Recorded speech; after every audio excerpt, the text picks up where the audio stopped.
Barbie, you're beautiful. You make me feel my Barbie doll is really real. 1960, a whole new year, a whole new decade. And although only 6 fashions were added to the line this year, truth be told, I would say 5 out of the 6 are iconic.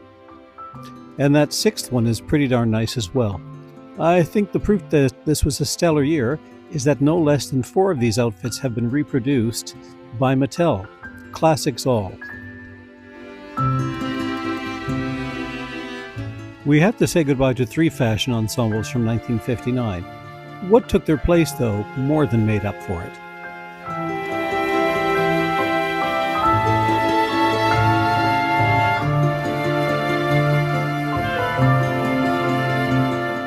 This is a classic fashion with a sweetheart neckline and introduced the wide gold belt and gold clutch.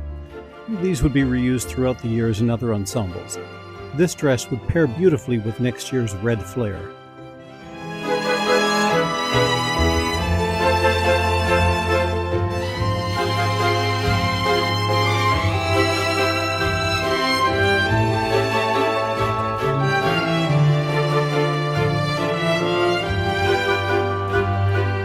As noted in my 1959 fashion rundown, this silhouette is repeated often: tight bodice, flared skirt.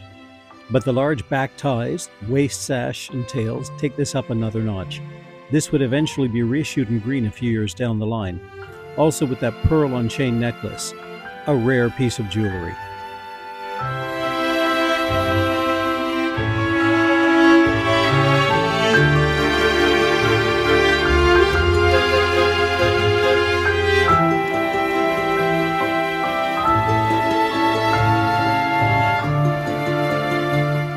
Friday Night Date is one of those classic American outfits, and its name perfectly describes its function.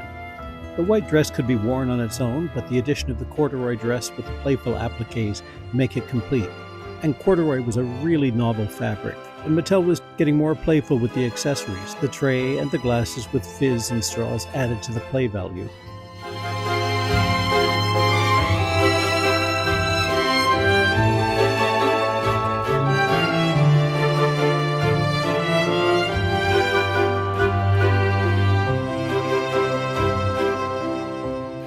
Much like the previous year's commuter set, Busy Gal was a classic suit that suggested Barbie's career path. The candy-striped blouse fabric also featured as lining on the jacket, hat, and belt. Mattel's attention to detail in junior tailoring was outstanding, and this stylish little number, along with Barbie's fashion drawing skills on the accompanying sketches, make this one a true classic.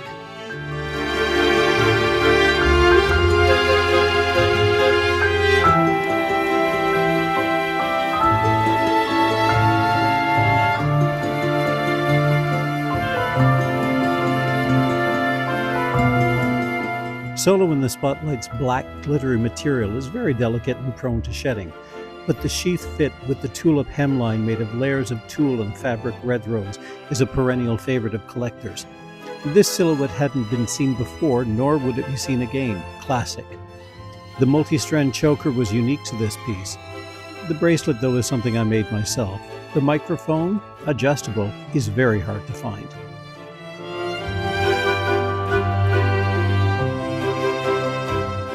How would one walk in a dress like this? It doesn't really matter. In something this beautiful, you just have to pose.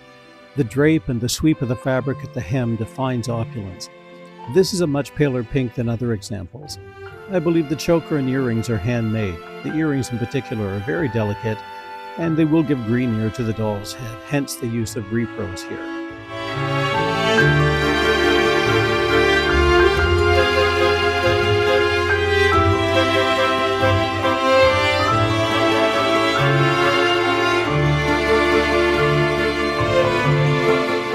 And as an added bonus, and just because, the Japanese market saw a red version of this dress, I believe.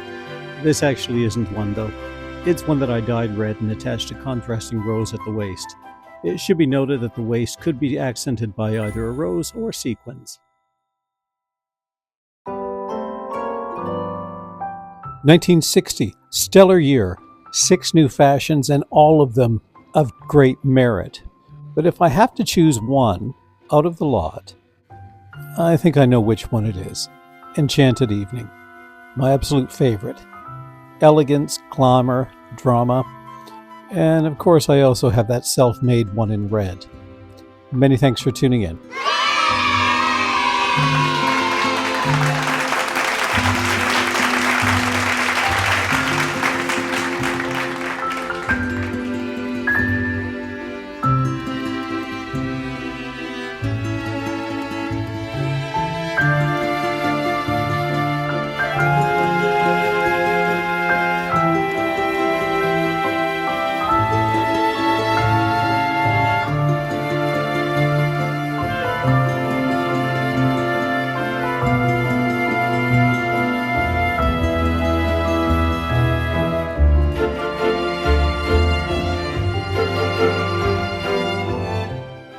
Shoes were an essential part of most every Barbie ensemble, so I've collected some of them here just to show you what they offered.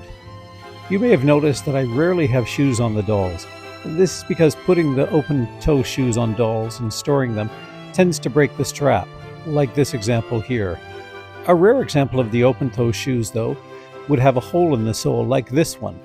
This was meant to accommodate the number 1 stands that had prongs in them. So take a look at the first row. The first shoes were the open-toe shoes, or pumps. These were the most common and were produced throughout the 1960s for various ensembles.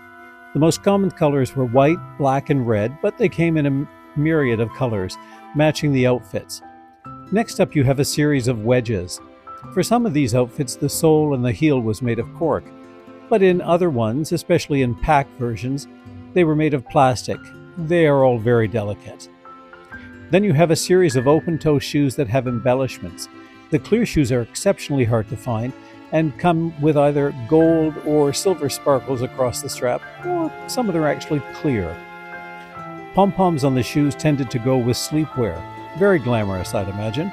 Although a bright yellow pom-pom on a black shoe was part of the masquerade costume of 1963. The pearl and green only went with senior prom, 1963.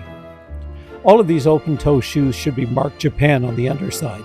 Then you have 2 of the closed-toe heels that were introduced in 1965. These, under any circumstances, are very hard to find or rare.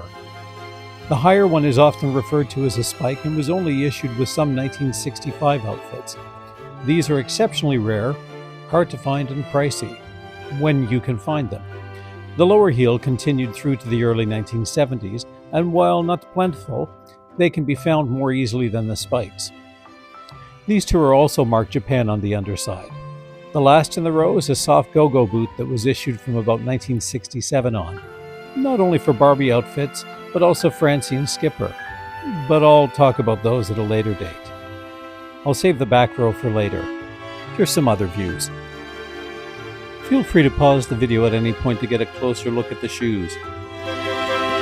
I'll let the music play you out, and I hope to see you again soon. Thanks for watching.